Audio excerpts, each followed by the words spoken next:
Halo Sobat Sirah Bali semuanya, kembali lagi bersama aku Mulia di Sirah Bali Info. Dan ini adalah episode pertama dari Horror Experience.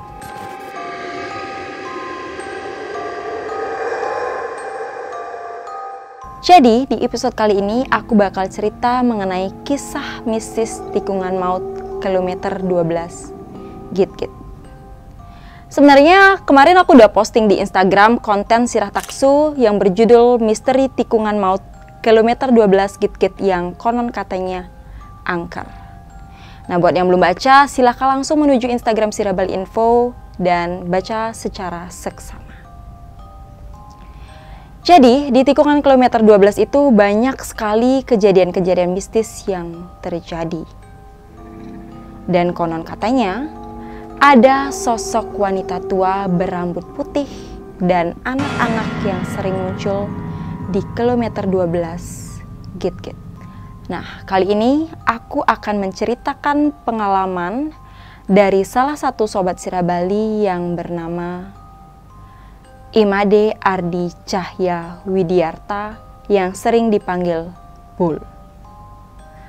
Bul ini juga sempat komen di postingan Sirah Bali mengenai tikungan maut kilometer 12. Dan inilah ceritanya. Awalnya, Bul melakukan perjalanan dari Denpasar menuju Singaraja, kira-kira waktu itu jam 11 malam.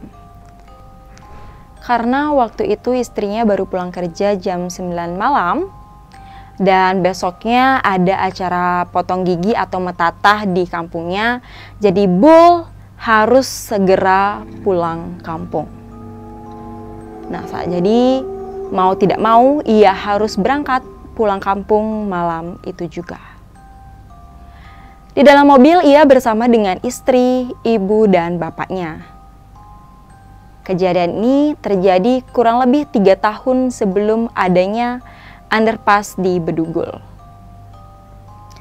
Waktu perjalanan, semua berjalan biasa-biasa saja. Tidak ada hal-hal aneh yang terjadi. Namun, memang saat itu jalannya sedikit berkabut. Karena seperti yang kita ketahui, jalan di Bedugul, apalagi malam hari, pasti sedikit berkabut. Hal aneh pun mulai terjadi.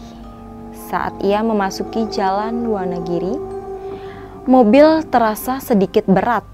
Yang biasanya ia membawa 6 orang, lancar-lancar saja menggunakan gigi 2. Namun saat ia menggunakan gigi 1, dia berpikir, kok tumben ya susah naik mobilnya? Mobil ini terasa berat sekali, padahal di dalam mobil hanya ada 4 orang saja. Ia pun berpikir bahwa mungkin karena mobilnya belum diservis kali ya. Ia masih tetap berpikiran positif. Akhirnya ia melanjutkan perjalanan dengan tetap berpikiran positif. Kejadian aneh pun mulai terjadi lagi saat mendekati Tugu Pahlawan. Saat ia mulai memasuki tikungan kilometer 12, ia melihat mobil kijang hitam di depannya.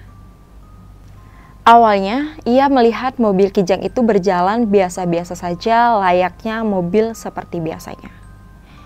Namun, saat tikungan ke kanan, pas di Tugu Pahlawan itu, mobil kijang tersebut terus berjalan lurus.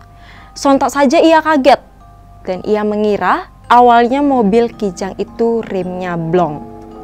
Namun, saat ia melihat lagi, mobil itu terus saja berjalan lurus dan tidak terjatuh. Jadi buat yang belum tahu, di kilometer 12 Git-Git itu ada Tugu Pahlawan dan di sebelah kanannya itu ada jurang. Jadi kalau misalnya kita terus saja belok ke kanan tanpa berhenti, itu mobil akan seharusnya terjatuh ke dalam jurang. Tapi mobil kijang itu tidak terjatuh. Dan tiba-tiba saja mobil kijang itu hilang seperti ditelan bumi. Ia pun kaget dan segera membangunkan anggota keluarganya yang ada di dalam mobil. Ibunya pun menyarankan untuk berdoa agar ia selamat sampai tujuan. Akhirnya, ia pun melanjutkan perjalanan dengan tetap berdoa.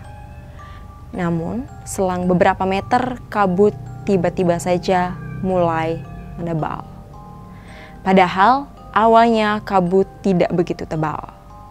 Kabut yang tiba-tiba tebal itu membuat jarak pandang kurang lebih 3 jengkal tangan orang dewasa saja.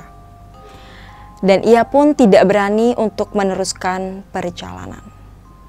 Karena ia tidak bisa melihat apa-apa. Ia hanya melihat warna putih saja di sekelilingnya. Akhirnya pun ia memutuskan untuk memberhentikan mobilnya sejenak. Ia tidak tahu posisi mobilnya, entah di tengah atau di pinggir jalan. Yang ia pikirkan hanya, aku harus berhenti di sini, aku tidak bisa meneruskan perjalanan. Ia pun menghidupkan lampu hazard sambil terus membunyikan klakson. Karena ia merasa takut ada mobil dari depan atau belakang yang akan menabraknya. Karena ia tidak bisa melihat keberadaan apa-apa. Ia hanya melihat putih, putih, dan putih. Sambil terus berdoa, ia pun mengucapkan mantra-mantra kepercayaannya. Akhirnya kurang lebih sekitar 10 menit kabut tebal mulai memudar. Sampai akhirnya menghilang. Dan akhirnya ia bisa melanjutkan perjalanan menuju Singaraja. Dan akhirnya ia sampai tujuan dengan selamat. Apakah kalian pernah mengalami hal seperti Bul? Atau kalian memiliki pengalaman mistis lainnya di kilometer 12 Git-Git? Komen di bawah. Oke, Sobat Seda Bali semuanya, itulah horror experience episode pertama.